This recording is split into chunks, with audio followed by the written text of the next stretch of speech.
Student, now we'll study oxidation reactions of alkenes. पहली इस तरह की रिएक्शन है हाइड्रोबोरेशन ऑक्सीडेशन ऑफ एल्कीन्स। तो इन्हां रिएक्शनस बेटा एल्कीन्स ਦੇ ਵਿੱਚ B2H6 ਮੋਲੀਕਿਊਲ ਦੀ ਐਡੀਸ਼ਨ ਹੁੰਦੀ ਹੈ। ਅਲਕਾਈਲ ਬੋਰੇਨਸ ਵੀ ਹੋ ਸਕਦੀਆਂ, ਪਰ ਜਿਹੜਾ ਬੇਸਿਕ ਕੰਪਾਊਂਡ ਆ ਹਾਈਡਰੋਜਨ ਤੇ ਬੋਰੋਨ ਦਾ B2H6 ਉਹਦੀ ਰਿਐਕਸ਼ਨ ਹੈ। Now B2H6 consists of 2 BH3 groups and boron is electron deficient here because it contains 6 electrons in its valence shell, इसलिए dimerized होके B2H6 बनता है। but in presence of solvent ये दोनों groups फिर अलग अलग हो जाते हैं BH3। so BH3 attacks the terminal carbon of the alkene। तो आ छोटी alkene 2 कार्बन वाली तो राइट हैंड साइड पर आप अटैच होंदा दिखा रहे हैं BH3 ग्रुप। एडिशन इस तरह होंदी है कि hydrogen of BH3 goes to the left hand side carbon and BH2 to the right hand side carbon. So hydrogen एक साइड ते BH2 दूसरी साइड ते। तो ये नाल जिहड़ा ग्रुप सी CH2 double bond CH2 it has been converted to CH3 CH2। तो लगता है इस तरह कि BH3 दी एक हाइड्रोजन सबस्टिट्यूट होगी with bigger group CH3 CH2। So one by one all the hydrogens of boron get replaced by CH3 CH2। सो अगली हाइड्रोजन अगली अल्कीन ते ऐड होके CH3 CH2 बन जाऊगा। then we write the formula as CH3 CH2 twice BH। फिर एक होर alkene का मॉलिक्यूल ऐड होके लास्ट हाइड्रोजन जी बची है वो भी रिप्लेस हो जाएगी। So ultimately we get CH3 CH2 thrice B। So triethyl borane has been formed. अगले स्टैप के भी ऑक्सीडेशन होंगी है with H2O2 and OH negative in the presence of hydroxyl ions. तो ये बेटा जिधर B है वो ब्रेकअप होके we get OH CH3 CH2 OH बन जाते हैं। 3 ग्रुप्स इस तरह के टुट के 3 मॉलिक्यूल्स बन जाएंगे CH3 CH2 OH। तो बोरोन है जी OH 3 H2O2 तो लैके बोरोन ना 3 OH ग्रुप्स लग जाएंगे तो H3BO3 मॉलिक्यूल बन जाता boric acid. Now let's see what happens in case of unsymmetrical alkenes propene के केस के विच। सो एडिशन तो बेटा इस तरह होया है कि अल्टीमेट जे असीं शुरू तो देखिए इथाइलिन तो जो प्रोडक्ट बनया कि एक पासे हाइड्रोजन ऐड होगी जिमें वाटर की एडिशन हो एक पासे OH ऐड हो गया। सो एडिशन ऑफ वाटर, पर एडिशन ऑफ वाटर असीं देखिए कि अनसिमेट्रिकल एल्कीन्स किस तरह की होगी। जिस तरह CH3 CH double bond CH2 है। When B2H6 reacts with this तो टर्मीनल कार्बन की जी राइट हैंड साइड पर है उत्थे जाके BH3 ऐड होना, बोरॉन उत्थे अटैच करनी है क्योंकि ये थोड़ा जिहा वड्डा ग्रुप है मिडल वाली कार्बन ते नहीं जाता। So it attaches to the last carbon ते हाइड्रोजन जाती है मिडल वाली कार्बन ते। सो इट बिकम्स ग्रुप जिहड़ा चेंज होके CH3 इत्थे हाइड्रोजन जाऊगी इत्थे हाइड्रोजन इत्थे BH2 है ना। तो आ जिहड़ा सिंगल बॉन्ड कन्वर्ट हो जाऊगा क्योंकि 2 बॉन्ड्स इस तरह बन जाएंगे। तो you'll get CH3 CH2 CH2 BH2। so first product will be this। फिर उन्होंने हाइड्रोलाइज करके जिधर BH2 है उत्थे OH आ जाता है। So you have got in place of BH2 we had got OH। या फिर जो अगे कोई फर्दर रिएक्शन करी जाने तो हाइड्रोजनस 3 ने BH3 कोले सॉरी तो तीनों CH3 CH2 CH2 ना रिप्लेस हो जाएंगे 3 ग्रुप बन जाएंगे। फिर in presence of H2O2 mechanism से देखते हैं। सो H2O2 की प्रेजेंस के फिर सिरे वाली बोरॉन टुट के उत्थे OH लग जाने। सो 3 मॉलिक्यूल्स इस तरह के बन गए। This means for unsymmetrical alkenes the addition is हुण हाइड्रोजन होगी जिथे घट कार्बन सीगियां CH इधर CH2 सी तो इत्थे OH ऐड होया। So this is addition is according to anti-Markovnikov rule। so this is anti-Markovnikov addition। so in case of unsymmetrical alkenes we get a final product according to un-Markovnikov addition। हुण अगली example इस तरह दी हुई examples कई ने। Let's go to the mechanism. तो बेटा last ते हाइड्रोजन भी हो सकती है जी CH डबल बॉन्ड CH2 है CH3 ਜਾਂ कोई ਵੱਡਾ ग्रुप भी हो सकता। सो जनरल फार्मूला ਆਪਾਂ हाइड्रोबोरेशन करन लई दिखा रहे हैं RCH double bond CH2। So BH3 adds to this तो ये की होना कि this electron pair shifts here ਜਾਂ ਸਿੱਧਾ ਵੀ ਅਟੈਕ ਇਸ ਤਰ੍ਹਾਂ ਵੀ ਦਿਖਾ ਸਕਦੇ ਹਾਂ ਕਿ it attacks boron because it is electron deficient. ਪਰ ਜਿਹੜਾ ਸਿਰੇ 'ਤੇ ਕਾਰਬਨ ਹੈ ਉੱਥੇ ਹੀ ਬੋਰੋਨ ਅਟੈਚ ਹੋਣੀ ਹੈ, ਇਲੈਕਟ੍ਰੋਨਸ ਉੱਧਰ ਨੂੰ ਹੀ ਸ਼ਿਫਟ ਹੋਣੇ ਹੈ। So as a result of this there is formation of, we should show this bond as, ਇੱਥੇ ਇੱਧਰ ਨੂੰ ਸ਼ਿਫਟ ਹੋ ਗਏ ਤਾਂ ਬੋਰੋਨ ਇੱਥੇ ਅਟੈਚ ਹੋਣੀ ਸ਼ੁਰੂ ਹੋ ਗਈ, partial formation of this bond and this bond should be partially broken. ਜਿਹੜਾ ਇੱਕ ਡਬਲ ਬੌਂਡ ਹੈ ਇੱਥੇ ਡਾਟਡ ਦਿਖਾਉਣਾ ਚਾਹੀਦਾ ਆਪਾਂ ਨੂੰ। ਸੋ ਇੱਧਰੋਂ ਬ੍ਰੇਕ ਹੋ ਰਿਹਾ ਅਤੇ ਨਵਾਂ ਬੌਂਡ ਬਣ ਰਿਹਾ, ਕਿਉਂਕਿ ਹੁਣ ਕਾਰਬਨ ਅਤੇ ਇਲੈਕਟ੍ਰੋਨਸ ਇੱਧਰ ਨੂੰ ਥੋੜ੍ਹੇ ਸ਼ਿਫਟ ਕੀਤੇ ਸੀ ਤਾਂ ਪਾਰਸ਼ੀਅਲ ਨੈਗੇਟਿਵ ਚਾਰਜ ਹੈ, ਅਤੇ ਇਸ ਕਰਕੇ ਇਹੀ ਚਾਰਜ ਜਿਹੜਾ ਆਪਾਂ ਬੋਰੋਨ 'ਤੇ ਦਿਖਾ ਰਹੇ ਹਾਂ, ਕਿਉਂਕਿ ਬੋਰੋਨ ਸ਼ੁਰੂ 'ਚ ਨਿਊਟਰਲ ਸੀਗਾ। Okay, then in the next step this bonding pair of electrons it attacks this carbon, ਜਿਹੜੀ ਮਿਡਲ ਵਾਲੀ ਕਾਰਬਨ ਹੈ ਇਹਨੂੰ ਅਟੈਕ ਕਰਨਾ ਸ਼ੁਰੂ ਕਰਤਾ। ਅਤੇ ਇਸ ਨਾਲ ਕੀ ਹੁੰਦਾ ਕਿ ਆਹ ਵੀ ਅਗਲੀ ਸਟਰਕਚਰ ਦੇ ਵਿੱਚ ਇਹਨੂੰ ਵੀ ਪਾਰਸ਼ੀਅਲ ਫਾਰਮੇਸ਼ਨ ਦਿਖਾਓਗੇ ਅਤੇ ਇਸ ਬੌਂਡ ਦੀ ਵੀ ਪਾਰਸ਼ੀਅਲ ਫਾਰਮੇਸ਼ਨ ਦਿਖਾਓਗੇ, ਅਤੇ ਆਹ ਬੌਂਡ ਵੀ ਸਾਨੂੰ ਪਹਿਲਾਂ ਇਸ ਤਰ੍ਹਾਂ ਡਾਟਡ ਹੀ ਦਿਖਾਉਣਾ ਚਾਹੀਦਾ, ਡਬਲ ਬੌਂਡ। ਸੋ ਦਿਲ ਬੀ ਫਾਰਮੇਸ਼ਨ ਆਫ, ਆਹ ਵਾਲੀ ਜਿਹੜੀ ਰਿੰਗ ਹੋ ਗਈ 4 electrons, 4 bond sorry dotted form 'ਚ ਦਿਖਾ ਰਹੀ ਹਾਂ। So this is transition state, RCH partial positive charge, CH2 B ਤੇ ਪਾਰਸ਼ੀਅਲ ਨੈਗੇਟਿਵ ਚਾਰਜ ਆਉਂਦਾ ਕਿਉਂਕਿ ਕਾਰਬਨ ਨੈਗੇਟਿਵ ਨੂੰ ਅਟੈਚ ਹੋ ਰਿਹਾ ਸੀ। Okay, then in the next step ਇਹ ਬਣ ਗਿਆ ਕਿ RCH2 CH2 ਗਰੁੱਪ ਬਣ ਗਿਆ। ਫਿਰ ਅਗਲੀ ਵਾਰੀ ਇੱਕ ਹੋਰ ਅਲਕੀਨ ਐਡ ਹੋ ਕੇ ਅਗਲੀ ਹਾਈਡਰੋਜਨ ਆ ਇਹਦੀ ਥਾਂ 'ਤੇ ਇਹੋ ਜਿਹੀ ਗਰੁੱਪ ਆ ਜਾਣਾ, same group. then we'll write this as RCH2 CH2 twice, ਇੱਧਰ ਲਿਖਿਆ ਹੋਇਆ RCH2 CH2 twice, 2 ਗਰੁੱਪਸ ਹੋ ਗਏ and BH।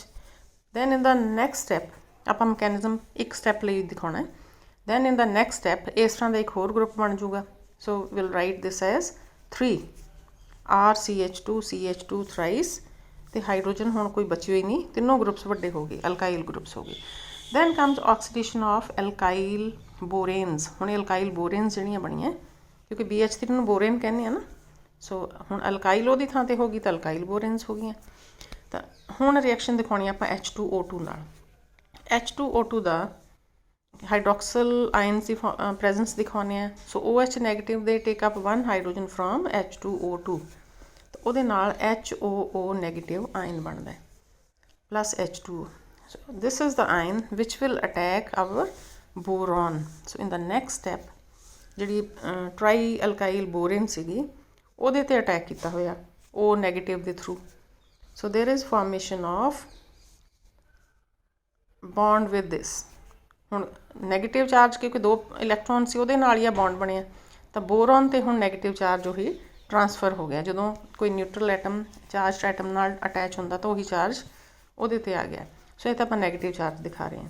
then in the next step OH gets removed by taking its share this electron pair, bonding pair of electrons, ਤੇ ਇਹਦੇ ਨਾਲ ਹੁਣ B ਕਿਉਂਕਿ ਨੈਗੇਟਿਵ ਹੈ, ਇਹਨਾਂ ਬੀਅਰ ਵੀ ਨਹੀਂ ਕਰ ਸਕਦਾ। so one of the alkyl groups it gets detached and it comes to oxygen। so oxygen 'ਤੇ ਆ ਗਿਆ ਉਹਨੂੰ ਕਰਨ ਲਈ adjust. in the next step ਆਪਾਂ ਦਿਖਾਵਾਂਗੇ ਕਿ O ਨਾਲ ਲੱਗ ਗਿਆ ਇੱਕ CH2 CH2 R group. So this is the next step. 2 group as such ਰਹਿ ਗਏ, ਅਤੇ ਜਿਹੜਾ ਥਰਡ ਗਰੁੱਪ ਸੀਗਾ it has attached itself to the oxygen of O negative OH group ਸੀ ਜਿਹੜਾ ਆਇਆ HOO negative. Okay, then in the next step H2O2 ਤੇ OH negative ion ਦੀ presence there will be breakage of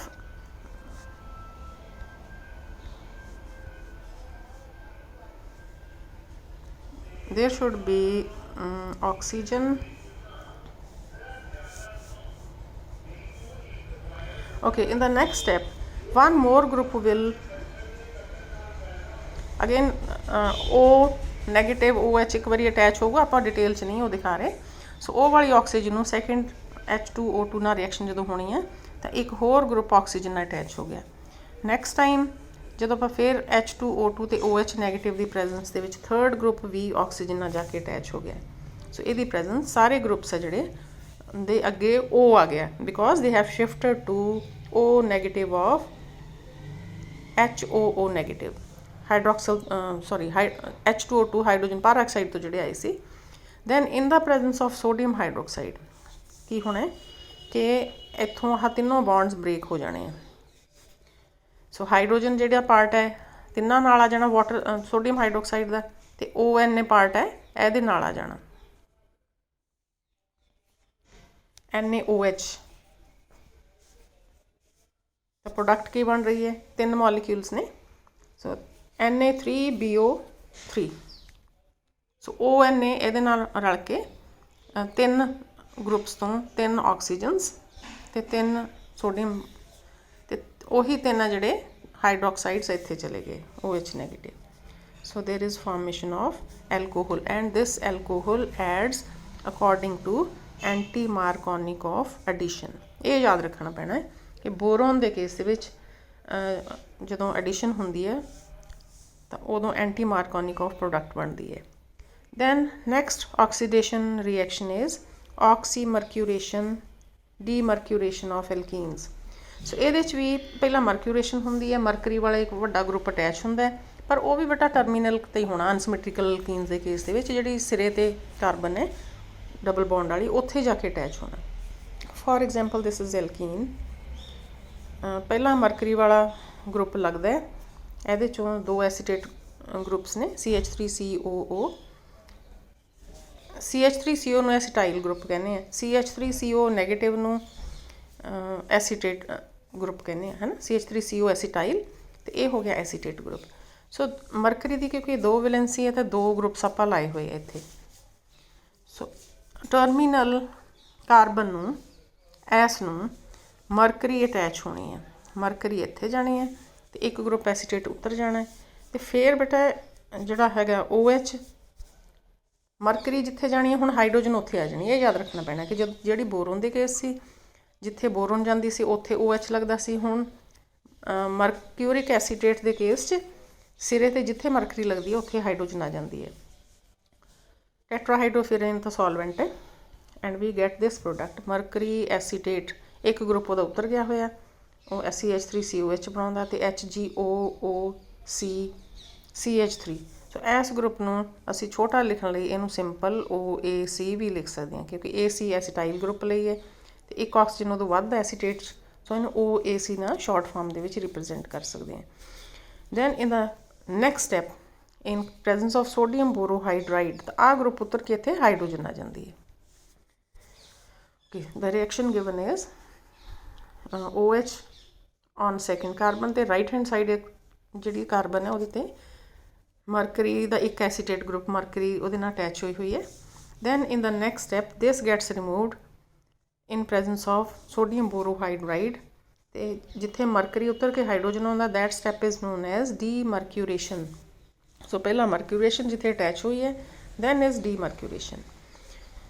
ਹੁਣ ਇਹਦੇ 'ਚ ਦੇਖੀਏ ਕਿ ਇਹਦਾ ਮਕੈਨਿਜ਼ਮ ਜਿਵੇਂ ਅਨਸਿਮੈਟ੍ਰੀਕਲ ਐਲਕੀਨ ਹੈ। ਅਨਸਿਮੈਟ੍ਰੀਕਲ ਐਲਕੀਨ ਦੇ ਕੇਸ ਇੱਕ ਪਾਸੇ ਹਾਈਡਰੋਜਨ ਵਾਟਰ ਦੀ ਐਡੀਸ਼ਨ ਵਾਲੀ ਰਿਐਕਸ਼ਨ ਹੈ ਫਿਰ ਬੋਰੋਹਾਈਡਰਾਈਡ ਦੀ ਤਰ੍ਹਾਂ, ਬਟ ਹੇਅਰ ਸਿਰੇ 'ਤੇ ਕਿਉਂਕਿ Hg ਹੁੰਦਾ ਹੈ ਅਤੇ ਉੱਥੇ ਹਾਈਡਰੋਜਨ ਆਉਂਦੀ ਹੈ।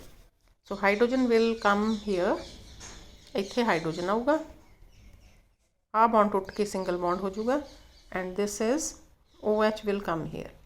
So this addition is आ गया product. So this addition is according to Markovnikov rule. So this is Markovnikov addition. Then coming to its mechanism. पहला हैगा oxymercuration ਦਾ step। ਤਾਂ ਬੇਟਾ ਦਿਖਾਉਣ ਲਈ ਬੁੱਕ 'ਚ ਕਿਉਂਕਿ ਦੋ ਪੋਜ਼ੀਟਿਵ ਚਾਰਜ ਆਏ ਹੋਏ ਆ, ਦੋ ਪੋਜ਼ੀਟਿਵ ਸੈਂਟਰ ਤਾਂ ਮੋਲੀਕਿਊਲ ਸ਼ੋ ਨਹੀਂ ਸਕਦੇ, ਥੋੜ੍ਹੀ ਜਿਹੀ ਉਹਨੂੰ ਚੇਂਜ ਕਰ ਲਿਓ ਪਲੀਜ਼। ਸੋ ਕੋਸ਼ਿਸ਼ ਕੀਤੀ ਇਹਨੂੰ ਐਕਸਪਲੋਰ ਕਰਨ ਦੀ। ਇਨ ਮਰਕਰੀ ਦੇ ਨਾਲ ਦੋ ਐਸੀਟੇਟ ਗਰੁੱਪਸ ਨੇ, mercuric acetate, one of the groups gets ionized, ਇਹ ਆਪਦੇ ਇਲੈਕਟ੍ਰੋਨ ਲੈ ਕੇ ਵਾਪਸ ਬਾਹਰ ਚਲਿਆ ਜਾਂਦਾ, ਵਨ ਆਫ ਦਾ ਗਰੁੱਪਸ ਇਹ ਬਾਹਰ ਚਲਿਆ ਗਿਆ, ਤਾਂ ਮਰਕਰੀ ਅਟੈਚ ਹੋਊਗੀ ਕਿਉਂਕਿ ਇੱਥੇ ਪੋਜ਼ੀਟਿਵ ਚਾਰਜ ਆਊਗੇ। So it will attach to the carbon which is having electrons, ਆ ਡਬਲ ਬੌਂਡ ਵਾਲੇ ਜਿੱਧਰ ਨੂੰ ਸ਼ਿਫਟ ਹੋਣਗੇ ਮਰਕਰੀ।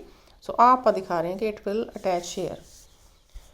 ਇਹਦੇ ਨਾਲ ਕਿਉਂਕਿ ਮਰਕਰੀ ਹੈ ਜਿਹੜੀ ਜ਼ਿੰਕ ਦੀ ਤਰ੍ਹਾਂ ਇਹਦਾ ਫਿਲਡ ਹੈ ਸ਼ੈਲ, D10 ਹੁੰਦਾ, so it is rich in electrons, so it makes one bond, ਜਿਵੇਂ ਆ ਤਾਂ ਬਣ ਗਏ due to double bond of alkene, ਇਹ electrons ਆ ਗਏ। so mercury tries to attach with the help of its electrons to the next carbon। so ਬੇਟਾ ਇਸ ਤਰ੍ਹਾਂ ਦੀ cyclic structure ਆਉਂਦੀ ਹੈ। mercury is positively charged, ਇੱਕ ਆ ਜਿਹੜਾ bond ਬਣਿਆ right hand side ਵਾਲਾ, one bond is due to the double bond of alkene ਜਿਹੜਾ ਇੱਥੋਂ shift ਹੋਇਆ ਸੀ, ਤੇ ਮਰਕਰੀ ਨੇ ਇੱਕ ਇੱਧਰ ਲਿੰਕੇਜ ਬਣਾ ਲਈ। ਇਹਦੇ 'ਚ ਬੇਟਾ ਤੁਸੀਂ ਜਾਂ ਤਾਂ ਇਹਨੂੰ ਸਾਈਕਲਿਕ ਸਟਰਕਚਰ ਵੀ ਦਿਖਾ ਸਕਦੇ ਹੋ, ਫਿਰ ਤਿੰਨੋਂ ਐਟਮਸ ਦੇ ਵਿੱਚ ਐਂ ਬਣਾਉਣਾ ਪੈਣਾ, ਜਾਂ ਫਿਰ ਜਿਵੇਂ ਆਹ ਦਿਖਾਇਆ ਮੈਂ ਇਸ ਤਰ੍ਹਾਂ ਦਿਖਾ ਸਕਦੀ ਹਾਂ। ਸੋ ਟ੍ਰਾਈਸਾਈਕਲਿਕ ਇੰਟਰਮੀਡੀਏਟ ਇਜ਼ ਫਾਰਮਡ ਜਿੱਥੇ ਮਰਕਰੀ 'ਤੇ ਪੋਜ਼ੀਟਿਵ ਚਾਰਜ ਹੈ। Then in the next step ਦੂਸਰੀ ਸਾਈਡ ਤੋਂ ਵਾਟਰ ਮੋਲੀਕਿਊਲ ਹੈ ਜਿਹੜਾ ਸੈਕਿੰਡ ਵਾਲੀ ਕਾਰਬਨ, ਕਿਉਂਕਿ ਆਹ ਬੌਂਡ ਤਾਂ ਬਹੁਤਾ ਸਟੇਬਲ ਨਹੀਂ ਹੈਗਾ, though mercury has shared some of the electrons, so ਇਹ ਟੁੱਟਣ ਨੂੰ ਤਿਆਰ ਹੀ ਹੈ, ਤੇ ਇਸ ਲਈ ਆਹ ਕਾਰਬਨ ਹੈ ਜਿਹੜੀ ਦਿਸ ਇਜ਼ ਡੈਫੀਸ਼ੀਐਂਟ ਇਨ ਇਲੈਕਟ੍ਰੋਨਸ, ਤਾਂ ਇਸ ਕਰਕੇ ਇਹਨੇ ਆਕਸੀਜਨ ਨਾਲ ਲੋਨ ਪੇਅਰ ਨਾਲ ਅਟੈਚ ਕਰ ਲਿਆ ਆਪਦੇ ਆਪ ਨੂੰ। ਐਜ਼ ਅ ਰਿਜ਼ਲਟ ਜਿਹੜਾ ਟ੍ਰਾਈਸਾਈਕਲਿਕ ਆਪਾਂ ਬਣਾਇਆ ਸੀਗਾ ਟ੍ਰਾਂਜੀਸ਼ਨ ਕੰਪਾਊਂਡ, ਉਹ ਟੁੱਟ ਗਿਆ, ਦੂਸਰੀ ਸਾਈਡ 'ਤੇ ਵਾਟਰ ਦਿਖਾਇਆ ਹੋਇਆ। ਦੈਨ ਕਿਉਂਕਿ ਹੁਣ ਕਾਰਬਨ 'ਤੇ ਕਿਉਂਕਿ ਪੋਜ਼ੀਟਿਵ ਚਾਰਜ ਜਦੋਂ ਬੌਂਡ ਟੁੱਟ ਜੂਗਾ, ਆਹ ਵਾਲਾ ਬੌਂਡ ਟੁੱਟ ਜੂਗਾ, ਇਹ ਜੇ ਬੌਂਡ ਟੁੱਟਦਾ ਤਾਂ ਆਹ ਫਿਰ ਪੋਜ਼ੀਟਿਵ ਹੋ ਜਾਣੀ ਆ। ਮਰਕਰੀ ਨੇ ਤਾਂ ਆਪਦੇ ਇਲੈਕਟ੍ਰੋਨਸ ਪੂਰੇ ਕਰ ਲਏ, ਹੁਣ ਉਹੀ ਚਾਰਜ ਜਿਹੜਾ ਸੀ ਇਹਦੇ 'ਤੇ ਆਊਗਾ, ਸੋ ਇਸ ਕਰਕੇ ਇੱਥੇ ਵਾਟਰ ਅਟੈਚ ਹੋਇਆ ਐਟ ਦਿਸ ਸਾਈਡ। ਤਾਂ ਹੁਣ ਇੱਕ ਹਾਈਡਰੋਜਨ ਜ਼ਿਆਦਾ ਹੈ, ਉਹਨੂੰ ਕੱਢਣ ਲਈ ਪਤਾ ਕਿ ਐਸੀਟੇਟ ਜਾਂ ਕੋਈ ਬੇਸ ਦੀ ਪ੍ਰੈਜ਼ੈਂਸ ਦੇ ਵਿੱਚ ਜਾਂ ਇਕੱਲਾ ਵੀ ਦਿਖਾ ਸਕਦੇ ਹੋ, H positive goes out after losing its electrons giving back its electron pairs to the oxygen, ਤਾਂ ਕਿ OH ਗਰੁੱਪ ਬਣ ਜੇ। ਸੋ ਕਿਉਂਕਿ CH3CO ਨੈਗੇਟਿਵ ਆਇਨਸ ਤਾਂ ਹੈਗੇ ਹੀ ਹੈ, ਸੋ ਉਹਨਾਂ ਨੇ ਐਕਸਟ੍ਰੈਕਟ ਕਰ ਲਿਆ ਹੋਇਆ proton. So the product formed is this. ਉਸ ਤੋਂ ਬਾਅਦ ਮਰਕਰੀ ਹੈ ਜਿਹੜੀ ਉਹ ਇਹਨੂੰ ਰਿਪਲੇਸ ਕਰਨਾ ਆਪਾਂ with hydrogen, that takes place in presence of sodium borohydride. ਇਹ ਸਟੈਪ ਨੂੰ ਅਗਲੇ ਨੂੰ ਡੀਮਰਕਿਊਰੇਸ਼ਨ ਕਹਿੰਦੇ, ਜਿੱਥੇ ਮਰਕਰੀ ਡਿਟੈਚ ਹੋਊਗੀ। ਸੋ ਬੇਟਾ ਇੱਥੋਂ ਮਰਕਰੀ ਆਪਦੇ ਇਲੈਕਟ੍ਰੋਨਸ ਲੈ ਕੇ ਚਲੀ ਜਾਊਗੀ ਐਂਡ ਵਨ ਆਫ ਦਾ ਹਾਈਡਰੋਜਨਸ, ਬਲਕਿ ਹਾਈਡਰਾਈਡ ਹੀ ਆਉਂਦਾ, H ਨੈਗੇਟਿਵ ਹੀ ਆਉਂਦਾ, ਅਤੇ it gets attached hair S position 'ਤੇ। ਸੋ ਹਾਈਡਰੋਜਨ ਇੱਥੇ ਇੱਕ ਆ ਗਈ, ਅਤੇ ਵੀ goat RCHOH CH3. So we need to remember that this is Markovnikov addition. But ਅੱਜ ਲਈ these two reactions are sufficient। ਤਾਂ ਉਸ ਤੋਂ ਬਾਅਦ ਆਪਾਂ ਅਗਲੀਆਂ ਆਕਸੀਡੇਸ਼ਨ ਰਿਐਕਸ਼ਨ